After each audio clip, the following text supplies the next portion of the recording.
Hello, everyone.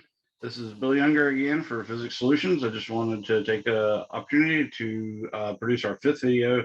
This is Vector Addition Part 5, where we're taking in various steps. We had a Part 1, then we had an optional part, then Part 2, Part 3, Part 4. Now we're on Part 5, where we're basically step by step using these sequence of videos to add 4 vectors and get the resultant of the 4 vectors.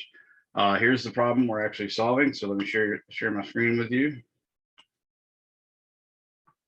So what it is we're trying to find the resultant, which is called the vector R.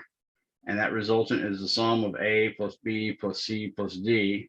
And those vectors are defined as A is 20 newtons at 30 degrees. We describe that whenever we say just at and no more description than an angle, that's supposed to be, if it's positive, measured counterclockwise from the positive x-axis. If it's negative, it'd be measured clockwise from the positive x-axis. B was 14.14 newtons at 45 degrees west of north. C was 50 newtons at 231.34 degrees. Again, that's another mathematical one. And finally, D, which is what we're going to do on this video, is 25 newtons at a compass heading of 106.26. Now remember, the north heading is 0 degrees when we're talking about compass, and east is 90, and south is 180, and west is 270. So this 106 is obviously 16.26 degrees beyond the positive x-axis, counted down clockwise from the north axis. So let's get started with that one. I'm going to stop share, and I'm going to turn on my document cam. And the coordinate system we're using, same coordinate system, but this time I'm focusing mostly on the fourth quadrant. So what I have here is a positive x-axis and the positive y-axis. I don't need it to be very big. I just need to be able to show this vector. Now this vector is in fact supposed to be 90 plus 16.26, which is a really small angle. I'm going to exaggerate it a little bit so we can see it a little better. And this is the vector D, whose magnitude is actually equal to 25.00 newtons. Okay. Now, if you recall from the optional video, you'll see that this triangle is is a special Pythagorean triangle. Specifically what we did in the optional video. Again, this is not necessary for you to be able to survive or do these problems.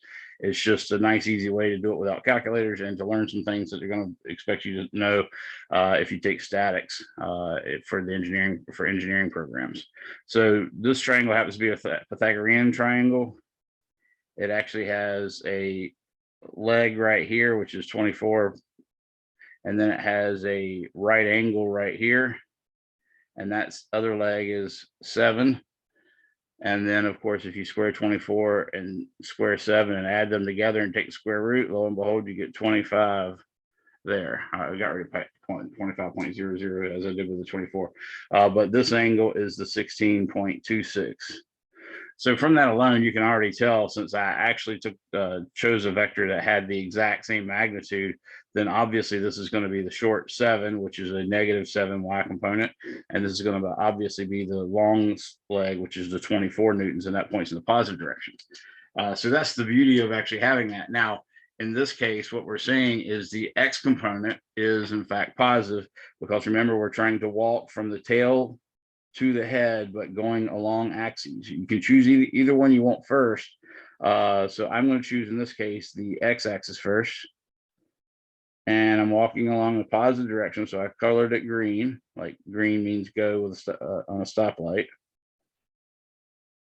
Okay, and now I'm going parallel to the parallel to the negative y-axis. So I'm making that one red. So this is in fact d sub y,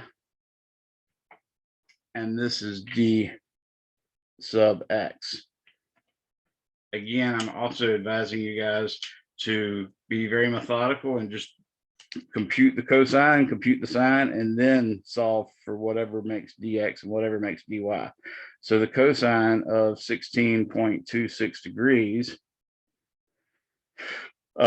is going to be adjacent over hypotenuse, the adjacent angle is the adjacent side is the side touching the angle, so that's dx. And then the hypotenuse, of course, is always the one opposite the 90-degree angle, so that's the d, or the 25. By the way, you can also see that the cosine of 16.26 is 24 over 25. So we could use that, which actually makes life really nice. Okay. Now let's do the sine. So we see the sine of 16.26 degrees. That's opposite over hypotenuse. The opposite, of course, is dy. The hypotenuse is the d. So this is dy over d.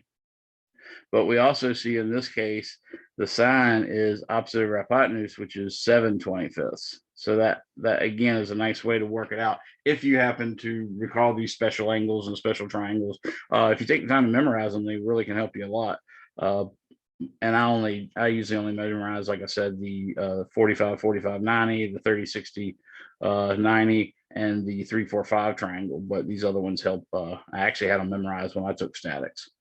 So now if I want to solve for d sub x, I see that I multiply both sides of this equation by d, and I get d sub x is equal to, now this is where I force the positive, it's equal to positive d, which is 25.00 newtons, times the cosine of 16.26 degrees, which equals, if I'm taking the route of using the simple methods where you don't have to use a calculator, then I can replace that cosine, keep my plus sign, and that cosine is going to be replaced with 24/25, which you see immediately why it's so wonderful. The 25 cancels out with the 25, and I just get positive 24.00 newtons. So that's the x component of this new vector d. D sub y, on the other hand, is, I'm going to force it to be negative. It's negative 25.00 newtons. Again, we're solving this equation for d sub y, so I multiply both sides by d, and I get d sine 16.26. So this, again, keeping my negative, is 25.00, making use of the wonderful little exact value of sine. Again, that's exact if you actually have this to an infinite number of decimal places. It's actually like 16.2602 or something, but it continues. So in this case, it's going to be 7/25. Now you see what immediately happens. The 25 cancels out with 25, and you just get negative 7.00. This was 4 sig figs. Technically, this is any number, so I really should write this as 7.000 if we're doing a sig fig thing.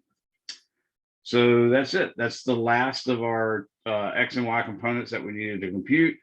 All we have to do now is take the x and y components that we got for each of the 4 vectors a, b, c, and d, and then add all the x components together to get the x component of the resultant vector, add all the y components of a, b, c, and d to get the y component of the resultant vector, and then we'll resolve that vector into a magnitude and direction.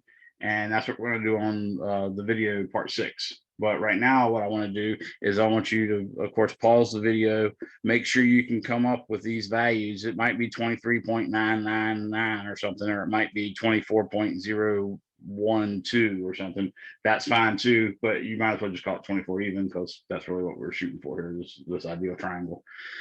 Now, with that in mind, pause it, see if you can verify the numbers I got, and then I want you to give this other one a try. So what I'm advising is you try this one as sort of your own little homework, and I'm going to call it vector 5, and I'm going to say it is 50.00 newtons at 16.26 degrees east of north.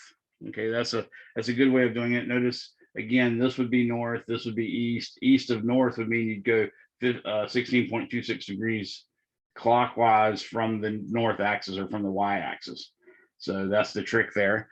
You might want to go ahead and write this down, pause this video, write it down, and then work out the x and y components. I'm going to go ahead and write the answers that I got. Hopefully I didn't make any careless errors. I did check it, but there's always still a chance. So let me put down what my results are. But remember, you should pause it before you see this so you can work it out to get these results. So it turns out that V5 sub X, notice it's going to be up here in the first quadrant because it's east of north. It should have both positive X and positive Y because it's over here. In fact, I get a positive 14.00 newtons, and I get a V5 sub Y is equal to a positive 48.00 newtons. So again, that's what you get when you do east of north. You should get, obviously, because the 15 or the 16.26 degree angle is fairly small, the vast majority of the vector should be in the y component, the small part in the x component. And you can even see that this was basically 50, which is twice 25. So that should be twice 7, and that should be twice 24. Twice 7 is 14, and twice 24 is 48. And that's it. I hope this and this whole series has helped you learn how to add vectors. You can always go back to it and do it over and over again. Obviously working it out before you ever see me work it out, and that's just a whole nother set of problems. So have a good day.